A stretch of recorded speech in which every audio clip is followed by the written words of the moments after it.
Sir Geoffrey Donaldson, the DUP won't restore power sharing and the UK government doesn't seem to know if it wants an election in Northern Ireland or not. Surely the people of Northern Ireland deserve better governance than this.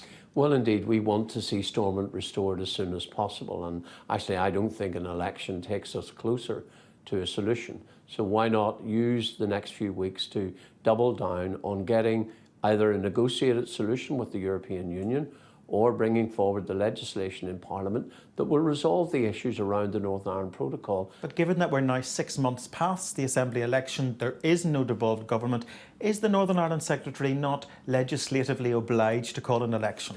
Well, let's look what has happened in those 6 months since the Assembly election. We've had 3 Prime Ministers. Westminster at times has been in chaos. There's been little focus on getting a solution to the protocol. The talks with the EU only started again a couple of weeks ago, and even then only at a technical level, not at a political level. How is it easier to resolve the problems around the protocol outside of the power sharing government rather than inside, working together to find a solution? Well, of course, David, we tried that for over 2 years. We tried to get a solution on the protocol and we worked with the other parties. We pressed the government to take action and the EU simply said no, there will be no renegotiation of the protocol. And it reached a point where our ministers in Stormont were required to impose measures on the people of Northern Ireland as a result of the protocol that every single day was harming our economy, our businesses, driving up the cost of living for households. 25% tariffs on steel products coming from Birmingham to Belfast. That is ridiculous. You say the EU says no. The DUP says no to power sharing, says no to the protocol, said no to Theresa May's backstop option. Are you at the point where the DUP regrets saying yes to Brexit in the first place?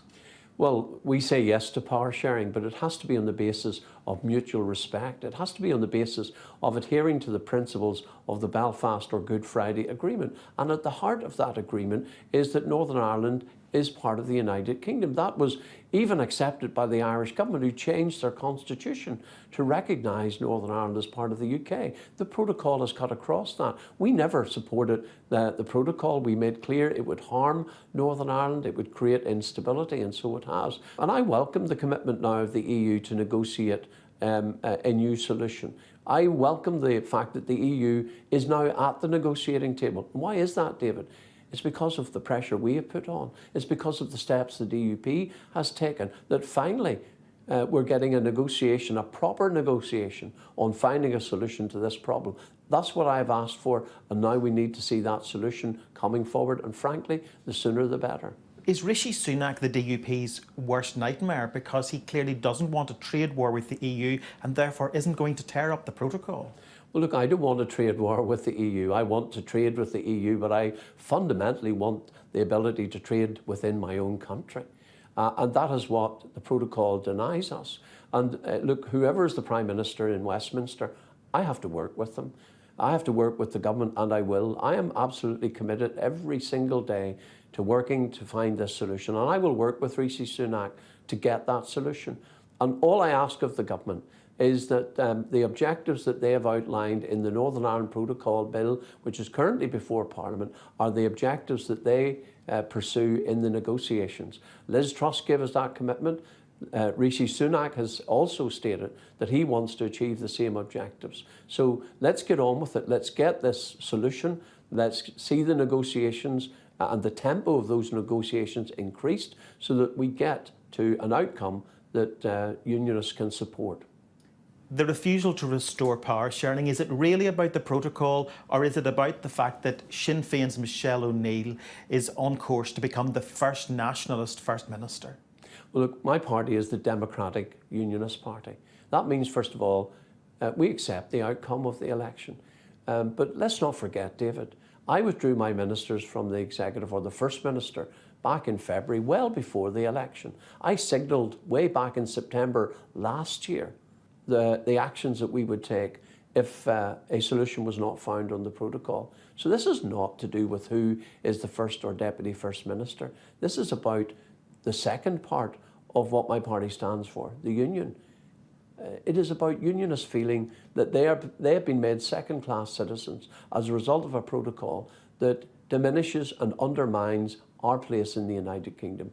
That's what we need to resolve, and I'm focused on getting a solution. And when we get that solution, I am absolutely clear the DUP will be back in government doing our bit to build a better future for everyone in Northern Ireland. Every time unionism has pulled out of government, it has ended up in a worse situation. If there is no deal to restore power sharing at the end of all of this, what is the alternative? Surely we can't just be looking at a return to direct rule from Westminster after all these years. I'm not prepared to accept failure. I'm going to work for success. I'm going to work for a solution. And every single day, I'm going to be at Westminster or at Stormont or in Brussels, wherever I need to be to press for that solution, because we need that for Northern Ireland. We need stability. We've got a cost of living crisis. There are many issues we need to be addressing. I want to see a fully functioning devolved government again in Northern Ireland. So that's what I'm working towards, David. I'm not prepared to accept that there won't be an outcome to this. I've often said before, and I say it again, when I look at the last 25 years in Northern Ireland, the mountains we have climbed to build peace and stability are far higher than the mountains in front of us. But given that unionism no longer holds sway to the extent it once did, is joint authority, London and Dublin, governing Northern Ireland, not a realistic possibility? Well, it is certainly not part of the Belfast or Good Friday Agreement. The UK government have made clear joint authority is not an option. I think joint authority, and even talk of joint authority, David, I think is reckless. I think it raises tension at a time when what we all need to do is focus on getting a solution, and joint authority is no solution. Thank you very much.